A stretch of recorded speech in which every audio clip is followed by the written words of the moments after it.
The final rule its architects forever entombed melted glass and steel. I watched the efforts of our species dance away on the radioactive wind. Civilization retreated by millennia. All of human history brought to dust. Our cities, now scorched black mausoleums, serve as a reminder there can be no victory at war. Earth is the answer to the question of mortality. With resolute defiance, we choose to grasp at the delicate thread of life. My son, the gift of survival is yours. Please, may you never submit. There will be more. This is it. We are on our own. The air is clear. Welcome home. We're headed straight for a better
Herzlich willkommen zurück auf Schalke America. We are back for this Rückrunde with the mid-season review. I'm your host, Richard Carmen. Hope everyone's had a nice New Year's. Joining me, as always, co-host Jack Mangan. Jack, look auf. Richard, they can call it the Winterpause, but winter has not paused in Chicagoland. I can assure you of that. It only began. It's like sub 10 degrees today, but I'll tell you what, nothing to warm me up like some irresponsibly optimistic projections about my beloved Schalke. So looking forward to getting into it today, man. Good to see you. Yeah, man. Good to see you too. Yeah, it's been a crazy winter break thus far. Yeah, I made my predictions for the Rückrunde, and I kind of want to get your take tonight on what you thoughts on not only my predictions, but what are your predictions for the Rückrunde? Got a lot to talk about, right? We got some awards to hand out for the mid-season awards. Last podcast, which I did just before Christmas, I went through all the comments that you guys made, and that the chat and our followers made, and we had a lot of comments, a lot of consistency. We'll see if we agree with you on the awards, on the best, the worst, and all that stuff. And then we'll talk a little bit about some of the news at Schalke, some signings. The looks quotient got a little bit higher today with a new signing, but I digress. Jack, where do you want to start off? Do you want to start off with predictions? Sure. Let's go straight to the good stuff, right? Let's go straight to the good stuff. So last podcast, like I said, I made my predictions. Here are my predictions on the screen. Promotion, I have Cologne, Dusseldorf, and Elversberg. Finishing in the 4th through 7th, you have Hamburg, Hanover, Karlsruhe, and Paderborn. In the mid-table, you got Magdeburg, Kaiserslautern, Schalke, Darmstadt, and in relegation, you got Braunschweig, Regensburg, and with you obviously see who just misses out. That's my prediction. What are your predictions for second half? So I like your table position for Schalke there. I think that's the responsible play. Yes. And generally it's me giving the responsible play and you giving the obnoxiously optimistic play. But there has to be a balance, right? And so for that reason, I'm going to do you one better. I'm going to say that the Van Wonderen resurgence of late is not a false dawn. It continues to some extent in the second half of the season. We have our table position and we end up in 6th place. Wow. Okay. How about that? So we're in 6th place. Who from this middle bracket moves down, if any? I'm gonna have to go with Magdeburg, I think. Well, they're already in the middle here, 8th place. Oh wait, sorry, I was picking the my bad. Hamburg. I was looking at the actual table, not your predictions table. Yeah. Sorry, my bad. Okay. Let's see. So you like Hanover second half of the season? I do. I don't. I like. I mean, obviously, really strong defensively. Right. I'm gonna disagree with you. I'm gonna take Hanover out of there. Let's do that. Let's swap that. All right. Because they're close to it now anyway in real life. They're 7th right now on the edge. So how are your thoughts on the promotion? I got Cologne, Dusseldorf, and Elversberg with the shock promotion. Elversberg would be wild. So I mean that's the promotion playoff one. I'm assuming for you. Who do you project them going up against in the promotion playoff? Oh man, that requires me to look at the Bundesliga table here. But obviously historically that playoff goes towards the Bundesliga team more often than not. It does. So Elversberg coming on top on that would be pretty crazy. So that'd be a cool story. I hope I don't want to see Heidenheim and St. Pauli get relegated or be in the playoffs. So I hope that they can survive. I mean, Hoffenheim with all that money, SAP money that nobody likes, would be nice to see them. Holstein Kiel, but you would have to favor the Bundesliga team, I think, in that situation. Elversberg's a great story. Anything is possible. Right, but yeah, I don't know. I think the Bundesliga would have the advantage in that, even if it's Hamburg, So I don't know. Eric says Karlsruhe and Bochum. Okay. His two to swap and then Bochum. If that's the case, I go Karlsruhe. Maybe. I don't know. Look out to the chat too. I see everyone in the chat tonight, lively as always. But yeah, I don't know. Good stuff. All right. Hertha down in the miserable 12th to 15th bracket. I got them 12th. Got them 12th. That's they're out. Yeah. I mean, look, that's where both of us are right now, 12th Yeah. and 13th, I think, respectively. So easily could happen. It's just sad to see, man. Yeah, it absolutely is. And let's look at the real table here. Obviously, first place you do have Cologne. That's kind of why I put them there in a spot. Karlsruhe. I mean, it's so tight up top. We are within 2 points of Hertha, as you said, and we kick it off with Braunschweig coming up this weekend, this Saturday. It's a big game. You know, we obviously got off to a wonderful finish at the end of the Hinrunde, and we kind of kept things going. You know, you hate having these breaks, especially when you're getting hot. But you know, we got 2 nice wins in the preseason, friendlies. I know, but we got wins nonetheless, and it's good to see some guys getting healthy now. I mean, Yunus, hopefully he's back just in time.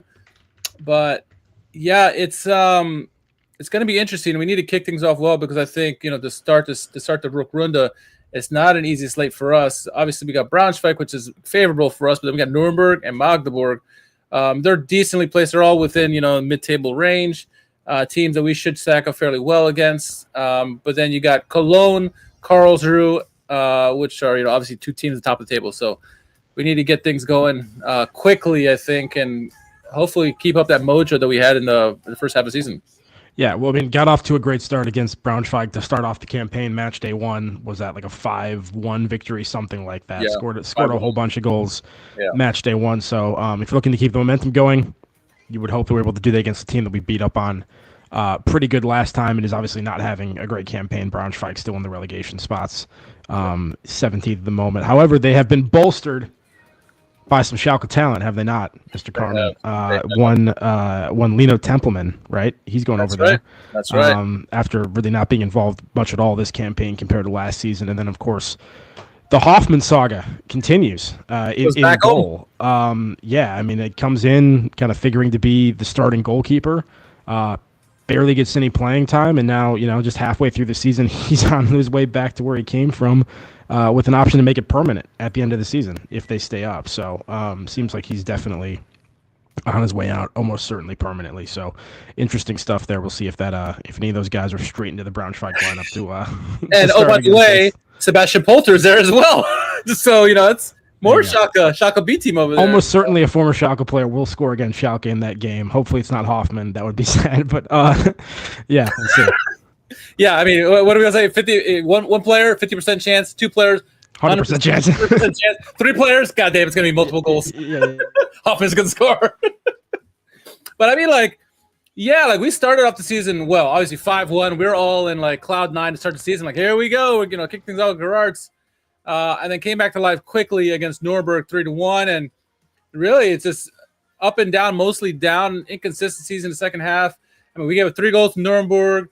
3 to Cologne, 2 to Karlsruhe, 5 to Darmstadt, 4 to Greuther Fürth. I mean, we gave up goals galore. 3 to Kaiserslautern. So, I mean, we gave up tons of goals, and eventually all those goals did, you know, Karel Geraerts, you know, bad, and he's gone. And obviously there was some ill will after the fact because you heard the words from Geraerts and Wilmots, and you started to see, like, former players and staff that got let go starting to talk back too about like how this is all going on. So it's obviously not all hunky dory at Schalke HQ, Schalke America HQ. So it's fine, but you know, Schalke HQ, it's a different story, and it's not necessarily the Schalke way, Jack. But perhaps we're turning things around. Perhaps Manga and Tillman know what they're doing. It's turning around now. But I mean, what's your overall assessment of the first half? I mean, look, the first half was disappointment. I mean, after the first game, of course. I mean, we got off to, you know, halfway decent start, but there was a stretch of about, I think, almost exactly 2 full months where like we didn't win a game, or we won 1 game. I think in that 2 months. I think from like the start of September, basically to the start of November, or so, we won like 1 game in that period of time. So yeah, I mean, obviously a really difficult. Munster. Yeah, really difficult first half of the season. We talked so many years in a row about how I mean, once again, in football, we understand it's hard. Managers get fired all the time, and not just at, you know, clubs that are in crisis like us, but at, you know, larger, more successful clubs as well. We get that, but we've talked for a long time about wanting continuity in management. Like, hey, can we get a coach that's in here for 2-3 seasons and actually is able to like implement and build something? Is that something we can have for the first time maybe since like Tedesco or whoever else. So to see Geraerts after not didn't light the world on fire second half of the season last year, but was able to kind of keep us up, stabilize the ship, whatever, hoping that he could build on that, and then didn't see it happen. So got off to a very disappointing start. A lot of questions about Van Wonderen when he comes in, but look, it was kind of put up or shut up time at the end of the season. Really difficult stretch going into the Winterpause to end the first half of the season, and from that 5-game gauntlet, I mean, you get 2 wins, you get 2 draws, only 1 loss, and the team, not just in terms of the results, but also just like the eye test and performances, looking significantly more competitive, and doing it against some of the best opposition in the second division at the moment. So certainly turned a corner, it seems like. And like I said, based on my predictions, I'm kind of banking on that not entirely being a false dawn, and hopefully we can continue to climb a little bit in the table in the second half. Yeah, you tend to be the more right of the two of us. So, hey, hopefully, knock on wood there, right? Eric makes a good point. Like, yeah, we had a great start to the season, 5-1, and then obviously, as Eric says, the horseshit call, red card against Schalke, which shouldn't have been a red, derailed that game, and Nuremberg went on to win that game. And what I think all of us were hoping is that would galvanize us, that we would be like, it's us against them, and the team would just go on this run. And no, we just kind of floundered. We looked like our fragile mentality kind of just came to blossom, I guess. And anytime something remotely wrong happened in a game, it just killed us off. One goal did us in, or one silly call against us. We just heads down, and you kind of gave up. And so eventually something had to happen. Karel Geraerts had to go, and Kees van Wonderen came in. Harry Potter, is this fan base is calling him, and it started out a little rocky. We weren't sure. There was really no ideas, it seemed, behind everything, but then things started turning around, and like you said, that gauntlet really, surprisingly, against the toughest teams in the league, we got some stuff done. And it's kind of funny because during all this chaos, 2 of the best goal scorers in the league played for Schalke, Musa Silla and Keenan Karman. I think Keenan Karman kind of building back off what he did last year, and then taking it another step this year, and then you bring in a guy like Musa Silla. Typically, when a new player joins a team, takes him a while to get acclimated, but not Musa Silla. He and Karaman kind of kick-started the offense, and at least we're scoring goals. That's one thing I can say for first half season, as inconsistent as it was, at least we scored goals, and those 2 scored a lot of goals. And then at the start of the Van Wonderen era, there was nothing, and so we're all getting worried, like, what's going on here? But it's working out, Jack.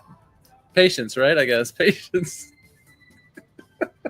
Yeah, no, I mean, Karaman's been great, obviously. I'm planning on talking about him a little bit later during some of our awards. So. Yeah, for sure. And that's one of the overwhelming names, repetitive names you saw over and over from all the comments, whether it's Reddit, Instagram, Facebook, Discord, whatever. Karaman name over and over again. Starting 11. Before we get to the, I guess, award, so to speak. One thing we always talked about is consistency with the lineup. The one thing with Geraerts is there rarely was consistency. Certainly not a center back. I don't think there was some statistic I think we said in one of our podcasts, like there wasn't a 2-game stretch where Geraerts had the same center back pairing back-to-back games or something like that. Yeah, you're not going to win many games. No, not at all. And then we had lots of injuries, obviously, right? I think Seguin got injured at 4 times. Bachmann. Templeman as well. It just a lot of key players and key positions were injured. The few bright spots, obviously, is Karaman and Häkkinen as well. Häkkinen, I think, like you said, we all expect Hoffman to take the starting job, and Häkkinen won it, and has kind of kept it ever since. He's got another challenge up ahead, which we'll talk about. But yeah, it's an interesting team. I mean, like for you, who would be like? Who you think should be the starting 11 going forward? I mean, the starting 11 we've basically had lately, or like, what are your thoughts on what you feel like is a proper starting 11 for the most part? I mean, I think naturally it includes Silla and Karaman both. Some of it depends on shape and whatnot. If we're kind of doing like a nominal 4-2-3-1 or something, which is kind of what Van Wonderen's been doing for the most part. Look, I mean, so. Let me start here. Let's start from the back and go forward, maybe. Karius coming in a goal.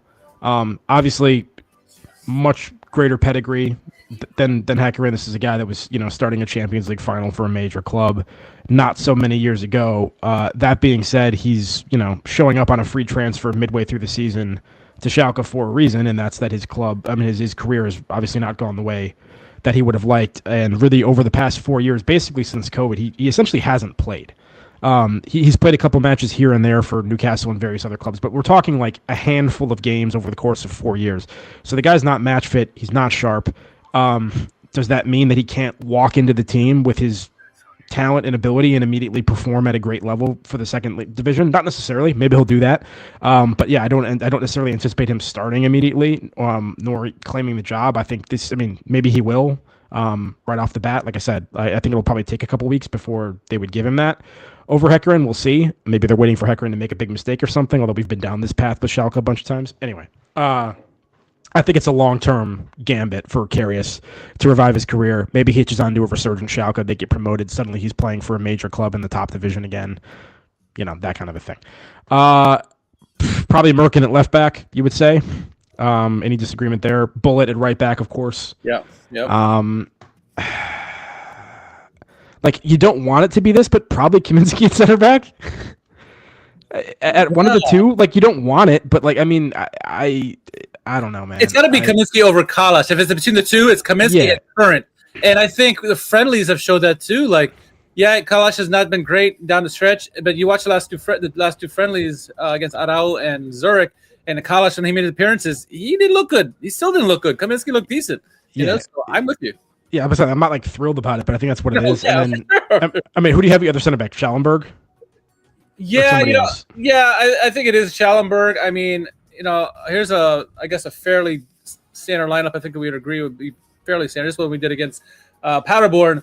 I think it's Schallenberg. I think Bullet is absolutely competent at center back, but then who do you put at right back? And is it Gantenbeim or is it, Aiden, I think, has played much better as a winger. Agreed. Yeah, I think it has to be Bullet at right back for sure. So, yeah. So Schallenberg at center back, yes. Yeah, I think the lineup that's on the screen right now, actually, thank you for just pulling one up. That probably makes the most sense. I think it's probably this. Whenever we get Eunice back from injury, I think it's probably that. His ability to drift inside and link up play, especially in transition, really incisive through balls. Eunice was I think influential. And obviously not as available during some of the the better games recently. So maybe I'm wrong about what he's contributing necessarily, but I think he was solid. So I like this. I like this shape, and generally I think Bachmann's been a surprise. Seguin's continued to be solid. Ideen, another surprise this season, being as good as he is. So yeah. Yeah, obviously question mark. If you would have to change anybody, you would look at Ideen. Who would you bring at right back or right wing, I should say? Antu Adiez, I think, made a good case for a backup, but also to fill in occasionally. I think he did admirably the 2 times down the stretch before the winter pause that he came in, and I thought he was active during the friendlies. He looked very active as well. And then Max Gruger, obviously, right? Bachmann or Seguin goes down, or if they need a rest, Gruger's done really well this year. Him and Buller have been obviously the 2 fantastic youngsters that we've had this season so far.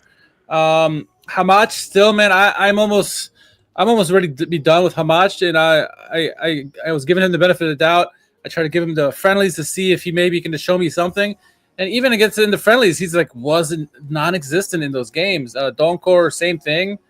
Hoyland, I'm still optimistic on. Gantenbeim can be serviceable. And then, Kalash is a backup role. But unless we bring in somebody else, it's got to be Ideen by default, unless one of the Kanapishmina boys, right? Shibata, Zayed Shibata, he's been very good. He's gotten some minutes there. He looks confident now when he's out there. He's more of a striker role, but I could see him putting him maybe at a wing, or maybe Silla at a wing and put him in the striker position. Yeah, absolutely. Karaman. But for the most part, this is the lineup I think here. Hey, Joseph, there you are. Hey. Or potentially without changing this necessarily. I mean, you could put Silla at right wing. You could put Eunice centrally, Karaman up top, and bring in Tobias Moore on the left wing, who's had a better season this season than he had last year for sure. So I mean, there's options. Yeah. But I agree. I think it doesn't look like we're making a lot of transfers or moves in January so far. So I think reinforcements are probably most likely to come through some of the young players that have been kind of in the news recently and been talked about. Yeah, absolutely. Do you want to go news first? Do you want to go awards? Let's just finish up news, finish on awards then at the end. All right, I like it. All right, so let's kick things off. We've always talked about the big elephant in the room. Look quotient has gone up in this podcast all of a sudden. Here with a picture of Loris Karius. Yeah, it was rumors that he was going to be joining Schalke, and then obviously Florian Plattenberg and Sky Dirk and all of them started saying, "Oh, it's happening. Medical's happening." He had the medical. He had his announcement. You watching all the Schalke YouTube pages and all that stuff, and social media. He's ours now. The question is, I think with Karius, you mentioned his pedigree. He's obviously more well established than Hekren, but he is on the downside of his career, at least in the last 4 years or so. Now we've been talking about this on the Discord, and I'm sure, and I know a lot of people have been talking about it online because I've seen it both in English and German. Is that who is it? Like, you think with a name and a guy like this that he is your number one, but I'm like not so fast, my friend. Like, Hekren's done nothing to lose a position. He should be a backup. You know, we lost Hoffman. We knew Hoffman wasn't going to stay. I can, like you said, I can see him eventually filling that role if A, he shows it in practice, and B, Hekren does something to deserve to look at Karius. But for me, it's Hekren until he does something to deserve it. Like you said, we've been down this road before, and it's never ended pretty. Hekren, luckily, has had that Hoffman battle at the beginning of the season, so he's like used to this. So hopefully this doesn't set him back, especially with a name like Karius. But I think Karius is coming in as a backup with the potential to lead if he gets match fit. Well, that's the main thing I'm worried about. Is this going to be really difficult psychologically for Hekren? I mean, you're young, you're not super established. As you said, you were in a battle earlier in the season. You won that battle, credit to you. But, I mean, clearly the indications that are being given off are that Schalke are not necessarily sold on Hekren or confident with him moving forward, particularly if they get promoted. Who knows? And so, yeah, look, you would expect Karius to come in and be able to beat him out. Like I said, I don't think it's going to happen day one, day two. The guy hasn't played any matches in 4 years. But I'm just hoping that Hekren doesn't collapse in the meantime under that additional scrutiny and that additional pressure. But, yeah, maybe it's certainly not a bad guy to learn from potentially. Like I said, not sharp recently, but has played and trained at a high level. So not a bad option. Yeah. Slight deviation here.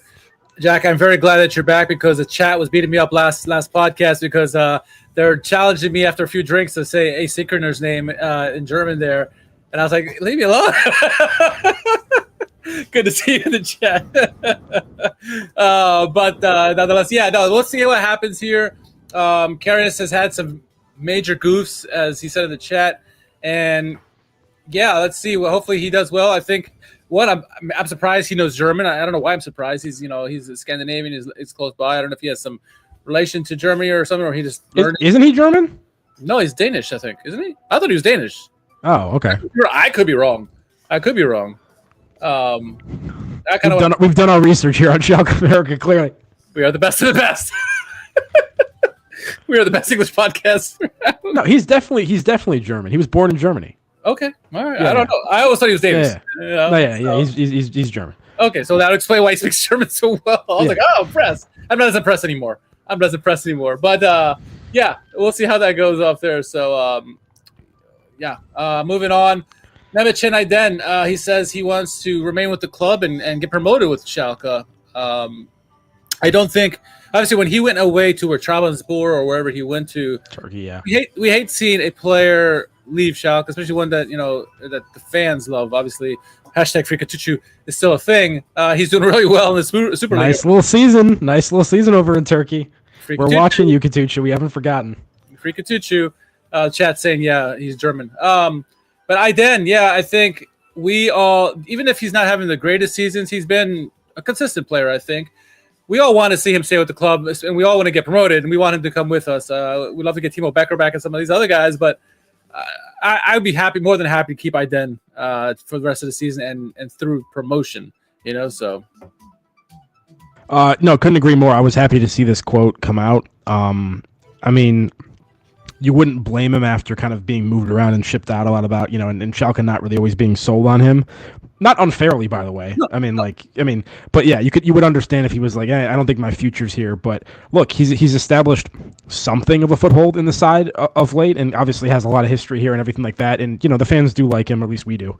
After his Karate Kid performance and other things like that. So look, the fact that he wants to stay at Schalke is great. I hope he continue to play at even a better level that he's playing at right now. But certainly this is, one of the best spells that we've seen from him, even though it's still far from perfect. But like you said, with Bullet behind him, he's able to influence the game a little bit more and also not get exposed for some of his, deficiencies on the defensive end and whatnot. So good stuff from Aiden there.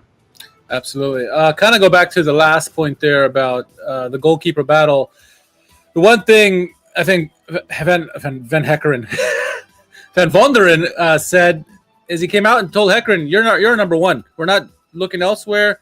Like be confident you're our number one, which is a good thing to say. Not that necessarily he believes it, but you want his confidence. He's been playing well. You want him to remain confident, and just saying he come out right away in the beginning and say you're our number one with Geraerts there. That's a good thing, I think. So hopefully he listens to those words by Van Vonderen and adheres to that. So right. The issue is obviously Geraerts isn't going to see it that way. So I mean, who knows what the nature of the conversation was, but I mean, it's clear. I mean, unless he's just literally saying, "Hey, I don't really care about my career anymore. It's pretty much over. I'm just kind of going to keep collecting a paycheck and kind of stay around football until I'm ready to officially hang it up." Maybe that's what's going on. It seems like he's, like I said, once again, taking kind of a Hail Mary on Schalke as a backdoor into reviving his career, though. And you're not going to be reviving your career by not being the number one goalkeeper, particularly at a second division team. So Van Vonderen can say whatever he wants to, and that's probably the right thing to say to Heckeren to kind of keep his head in the game.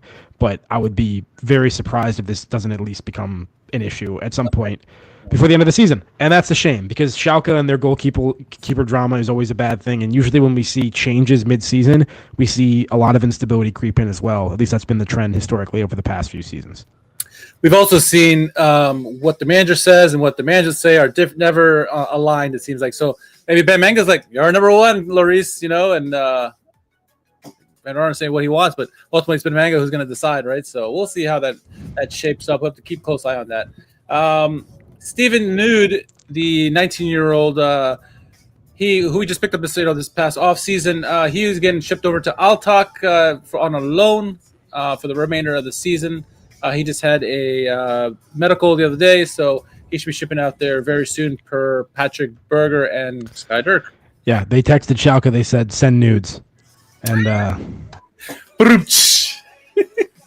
I'm supposed to be one of the dad jokes here. It's good to be back. What can I say? Good to be back. Good to be back to transition. Hoffmann back to Braunschweig, as you mentioned. Plattenberg said this on January 13. After tough negotiations, Schalke and Braunschweig are now close to reaching an agreement over the transfer. I think it's already happened. Loan until the end of the season with an option to buy for between 100 to 200,000 euros. Medical is scheduled to take place on the 13th, so I'm pretty sure he's there already. So, yeah, there you go. Best of luck to him. Hopefully he doesn't start. Hopefully you don't get Schalke players started for Braunschweig in this next game on Saturday. Musa Silla talked about how the training went in Bilik, Turkey. By the way, the training facility where they practice at had me for a second because when I'm watching the friendlies, I'm like, oh, they're in the trainings over at Schalke's headquarters.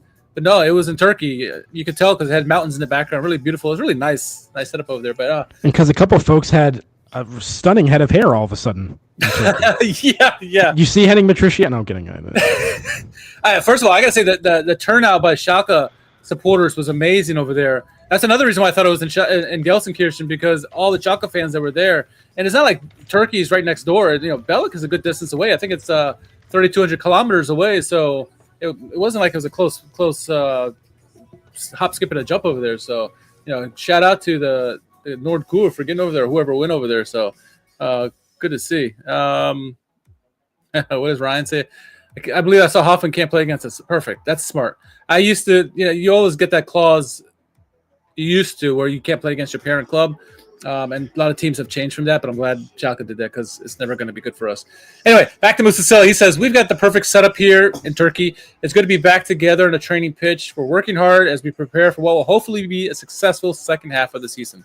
And lots of questions about Musasela. Will he stay? Will he go?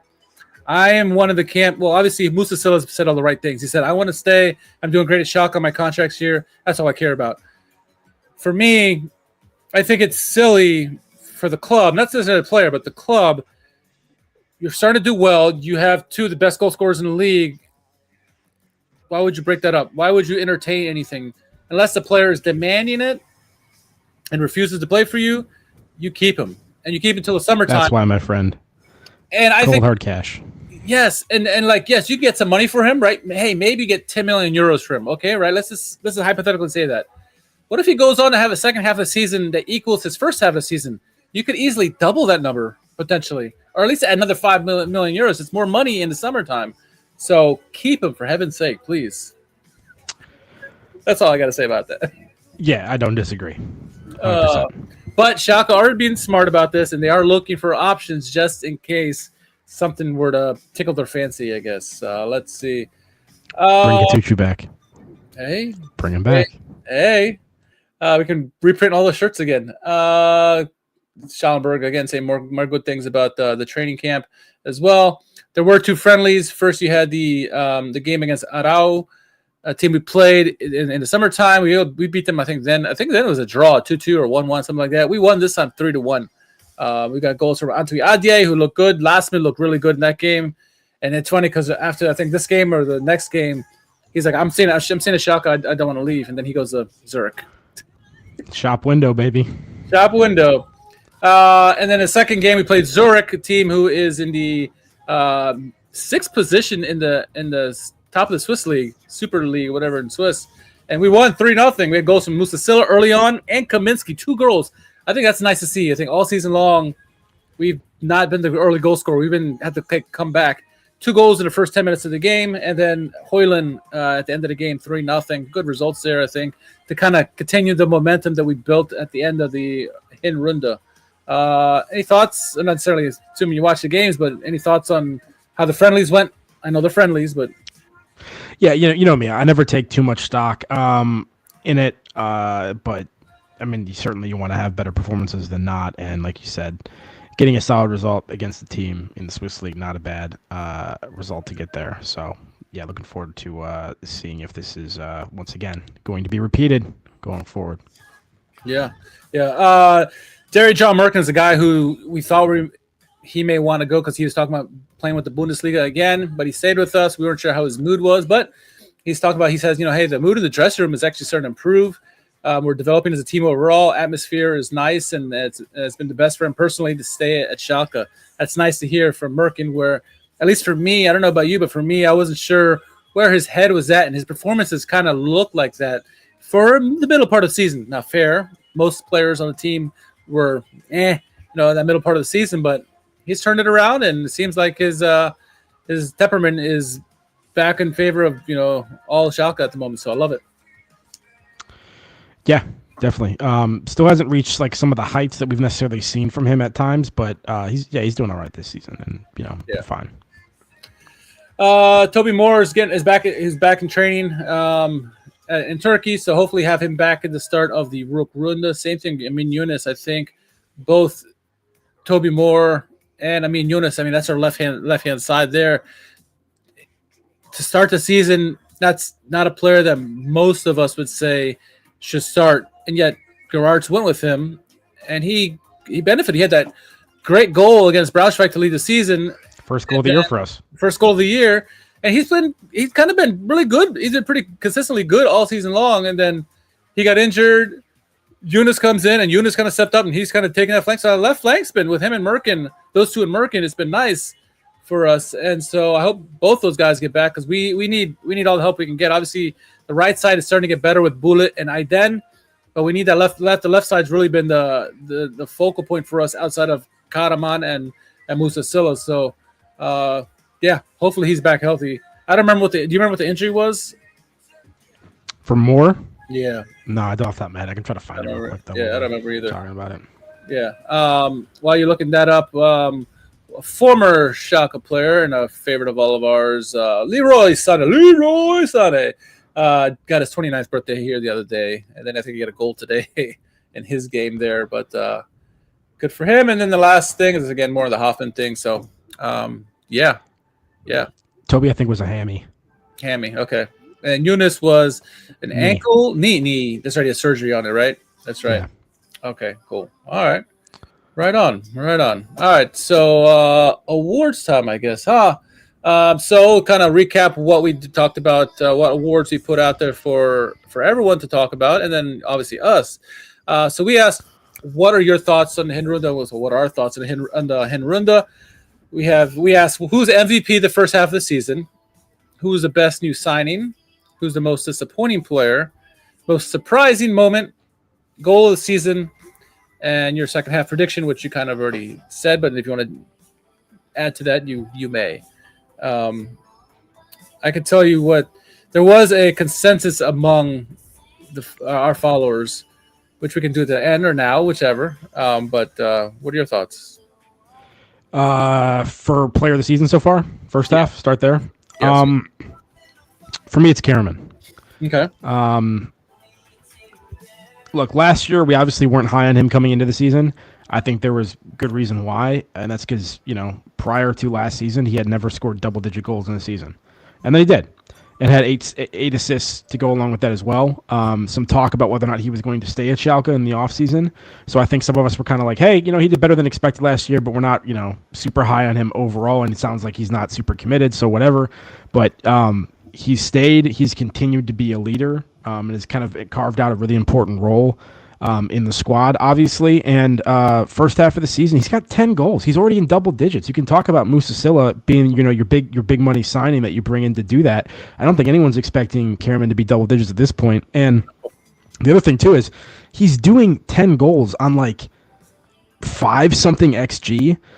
So he's overperforming his expected goals, even when you take penalties out of it, out of those metrics and everything, by a larger figure than anybody else in the Schalke squad. Some of his goals are he's creating out of nothing, or they're difficult shots that aren't great opportunities, and he's pulling goals out in difficult situations. So, obviously not number one in terms of goal scoring like Silla is, but I think Karaman's chances have on the whole been much less clear cut than Silla's, and he's doing fantastically. So it's Karaman for me. Yeah, it's hard to argue against Keenan Karaman. I think if you wanted to say Musasilla, I wouldn't fight you necessarily. But like they're saying, Karaman made important goals. And I think one of the moments of the season was, what game was that when Karaman made that speech? And it was before the Paderborn game, wasn't it? Yeah, I think it was. Yeah, the Paderborn coach came out and said, they don't play as a team. He basically took shots at Schalke. And before the game, he called it out. And he's like, they don't fucking call it. We're a fucking team. I mean, it was a fucking amazing Michael Jordan meme, and I took that personally. Yeah. Yes. I mean, that was a great speech there. And hopefully that takes it for the rest of the season and finishes in the position that you predicted. That'd be amazing too. But yeah, that kind of you didn't know. Yes, he was captain material, before that point. But that put the nail in the coffin, and every Schalke fan was like, yes, that's our guy there. The freaking I don't even what movie is that from? American Pie or whatever. Anyway, I digress. But yeah, for me, I think it's got to be Keenan Karaman, without a doubt. Obviously, big goals, big assists, big time, everything with him. And like I said, we didn't expect it. Musasilla is a great shout as a complimentary. I think Paul Seguin is a good shout. And Justin Heckering, just because they've been consistent. Paul Seguin's kind of flourished in this new role of his, especially under Van Wonderen. And Heckering's been the consistent guy. He's made big saves. He's had a couple blunders here and there, but for the most part, he's been pretty consistent. And he took the position from a guy who we brought in to be the number one at the start of the season. So those are all, I think, decent shouts. But yeah, Karaman is by far for me. And I think majority of people said Keenan Karaman. So, yeah, epic stuff there. Best new signing. For me, that's Silla, obviously. You go out in the offseason, limited funds. If you want to do a promotion player, like a young player coming into the squad or something like that, or if there's somebody else you want to make a case for. But you spend $2.5 million on him to come in and score the goals. He's in double-digit figures midway the point of the season, and is supposedly already getting interest potentially elsewhere. So for me, it's that. By the way, I got to deviate just slightly because Joseph brought up a brilliant point, and I should have started off the show with this. But Timo Becker and Kiel thrashed our cousins 4-2 at their home. It was a beautiful performance. Great way to celebrate the kickoff the week. So kudos to Timo Becker and company for what you did there. We are happy for you. Anyway, I take us back to the best new signing. It's got to be Musasilla. Ryan says Keith Van Vonderen, Yeah, tough fair. week, but it could be. Depends how the season goes. Like we could end up saying it's Keith Van Vonderen, but I think Musasilla at the moment it's got to be him. What he's done with the expectation that he had, like you said, it's been a really nice thing. And outside of that, I mean, yeah, I don't know if it's even close for anybody else, honestly. I do like Antu Adie, but he's not wearing in the same atmosphere as he is. Having Bullet and Kruger has really been the next best thing, but they're not technically signings, right? They come from Knappensschmiede, so yeah, it's got to be Musasilla all day, I think, easily. But maybe it's Carey's second half. Who knows? Let's see. Most disappointing player Of new signings or just in general? in general. I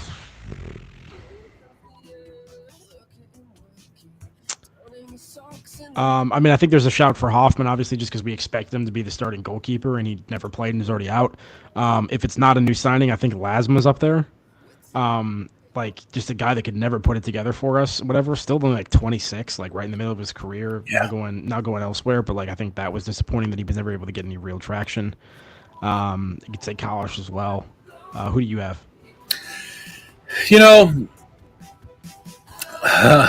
I kind of want to put the blame on Ben Manga, but he did get Musasilla right. But I think we all hoped. There's a lot of guys I think are pretty. Donkor is one, obviously. Yeah, Donker, yeah. There's another one. But I think for me, with the hype that we got, especially from Ben Manga, Felipe Sanchez is a guy we thought this guy could eventually be one of our staples at center back for a long time. And he struggled mightily. And yeah, it takes a while to get up to speed in German football. But he's kept making mistake after mistake, and it just has compounded one after the other, and he still hasn't got it. And I still have hope for him, but man, it's disappointing because I really thought at least he would be someone to be a comparable backup, and we've had to resort to go back to Kaminsky, who's now our number one center back. But like that's been a disappointment for me, I think, more than anything else. Yeah. No, that's a fair shout. I think I didn't mention him just because, like, I honestly just like. I haven't even seen him enough to evaluate him, but that's part of the thing, right? Is that we expected him to maybe be a contributor, and he's got like less than 4 full 90s under his belt in the first half of the season, something like that. So yeah, how many penalties has given up? Yeah. It's unfortunate for him, but hopefully, and it's funny. It's I don't know, funny or not, but Sanchez and Wazinski was the other guy we picked up, a youngster, and I thought Wazinski was a more consistent of the two. And the rumors were like they're trying to get rid of Wazinski and keep Sanchez. I'm like, I'd rather keep both and see what happens, but don't get rid of Wazinski. He's like the better of the two at the moment. So like, but whatever. Oh, excuse me. Okay. Most surprising moment for you? I honestly think it's probably the Paderborn win. Mm-hmm. Because that was still kind of at a part of the season where we're kind of in the like starting that gauntlet or whatnot. And I'm trying to find where that was. I mean, yeah. So we had drawn Hamburg 2-2.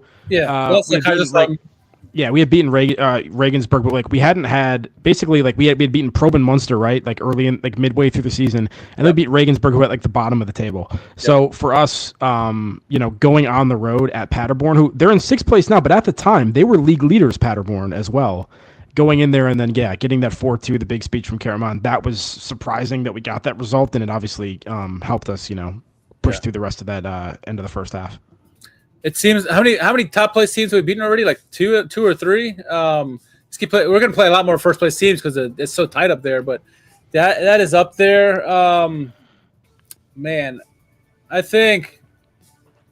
So the Hamburg game, didn't we come back from that game? We were down 2-0. Yeah, we were down 2-0 early. You had Richter and Koningsdorfer within a minute of each other scored 2 goals.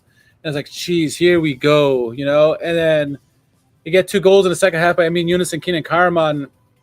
And I think that kind of like kick-started the... I would argue that second half, whatever, may have been the most important part of the season for us because, that would have been bad. Us turning that around was huge, but yeah. Yeah.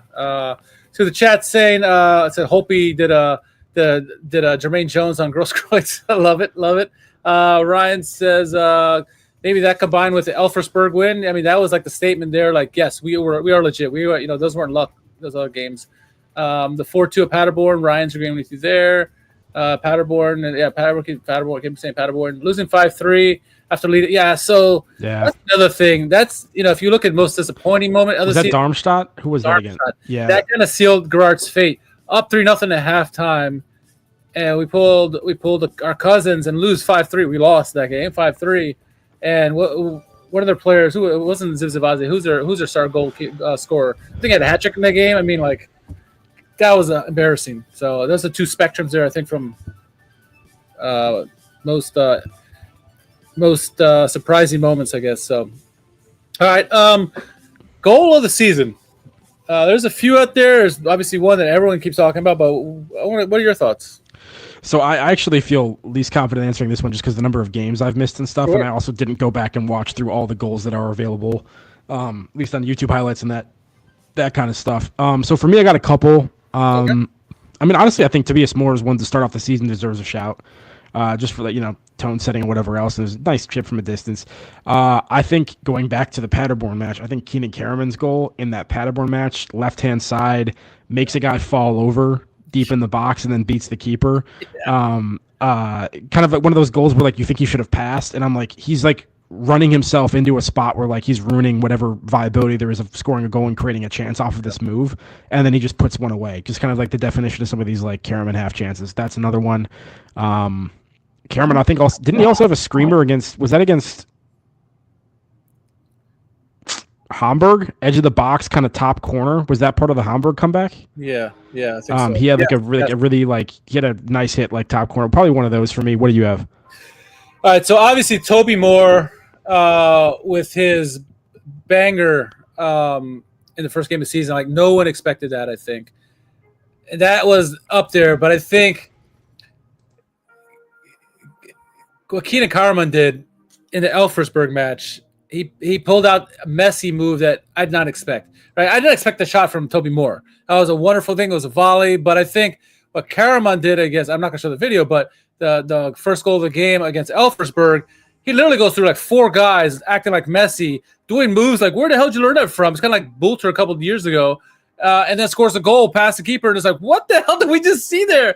I mean, it was a ridiculous goal against Elfersberg, and I was like, that's that goal of the season right now with a close Toby Moore, and there's obviously other ones that happened throughout the year, but like, that just came out of nowhere, surprised the hell out of me. I did not expect it from Keenan Karaman. We joke about this all the time. Where it's like he's not the most fluid guy or great ball on the ball, but he's he gets his goal that you never expect, and then this happens. You're like, what the fuck did that come from, man? So I mean, if anybody forget about that goal against Elfersberg, go back to that game and watch the first goal that he scored, first goal of the game, and he goes through four guys and scores a goal. Yeah, pretty ridiculous. I think there's like several Karaman goals that are all like kind of up near the top ones because of those. I just love the Paderborn one because it reminds me of Messi against Boateng in the Champions League. Yes. That's why this one just makes me laugh. But like, no, I mean, great feat from Karaman on that. After that game too, it's like, oh, look at fucking Boateng there. Yeah, great feat from Elversberg. I mean, from Karaman in the Elversberg goal, though. Like that was, I mean, and like you said, tone setter of starting the match. And was ultimately a 4-1 win. So great shout too. See, Joseph just saw it too. He's like, yeah, it was a freaking amazing goal. All right, so we asked everyone, the public, what are their thoughts on this, and we had a lot of comments of this, but I think the consensus that had probably had like I would say like 70% of the votes. That said the same thing for MVP first half of the season. Keenan Karaman, that seemed to be overwhelming for everybody. Musa Silla, best new signing, everyone agreed there. Felipe Sanchez seemed to be the highest pick for most disappointing player. Most surprising, the comeback against Hamburg. It's fair. Goal of the season, Toby Moore against Braunschweig. And then in terms of their predictions for the second half of the season, which is kind of like where we're at. It says midfield in the table between 6th to 9th place. That was like the highest rated there. So, it's kind of like I'm on par with what we thoughts. Any further comments on the prediction? Yeah, I mean, look, it's still a tight table, as we've said. Even with everything that's going on, I think it's maybe 11 points between us and the very top, and it's like 8 points between us and I think maybe one of the promotion places. Let's see. Yeah, I mean Hamburg's on 28 at the moment, right? So that's 8 points. So like, yeah, I mean, if we continue to play the way we were kind of playing towards the end of the season, we string off some results. We can make that pretty tight at the end. I just think, I think we're going to continue to be somewhat spotty. I don't think we're going to suddenly be like the best team in the league in the second half of the season. And so I think given that, it's going to be hard to really actually like turn it all the way around and somehow find a way to sneak up into like contention at the end. But like I said, my overly optimistic thing is maybe like sixth place. And I think you being like, hey, we're somewhere eighth, ninth, whatever. I think that's entirely fair for us to kind of move up, 3, 4, 5 spots maybe and kind of cap out at that. Some of the predictions were wild. Some of them said like, "Oh, we're getting a promotion spot." And, like, it'd be nice, but I don't see us having that run that we had a couple years ago to fight the league, or the year that Simon Tarota had 30 goals. I don't see that happening. I mean, we don't have Booskins and his vibes to just send us to glory. That's right. He's over on the Broski show, chatting up there. So no, we love Mike Booskins. But yeah, I mean, I hope we continue progressing and getting better.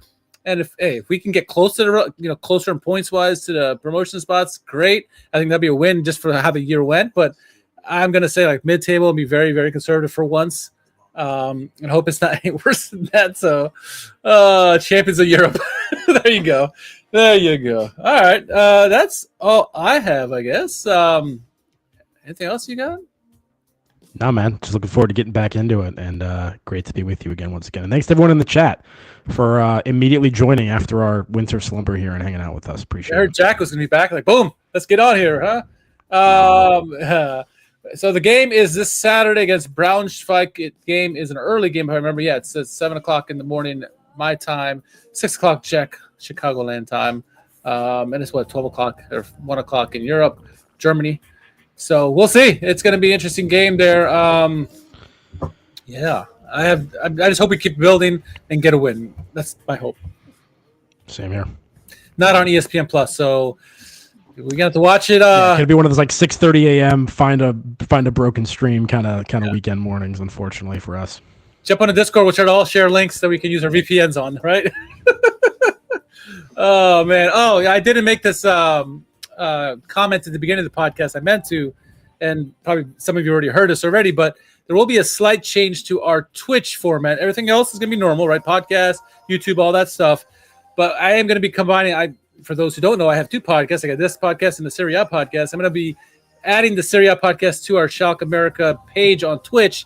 So you may see me live streaming from there on like Tuesdays to talk about Serie A. So feel free to join then. And then on Fridays, do a little bit more Schalke talk and maybe stream some video games or something like some, Schalke EA FC 25 or something like that. But a little bit more streams now on Twitch there, and then that's a bit a little deviation. Everything else stays normal. So just throwing it out there. Jack. All right. Well, Jack, you're back. Where can our followers find you on social media?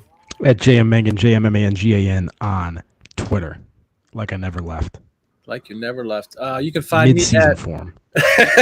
R_KHARMAN. More importantly, follow us at Schalke America all across social media.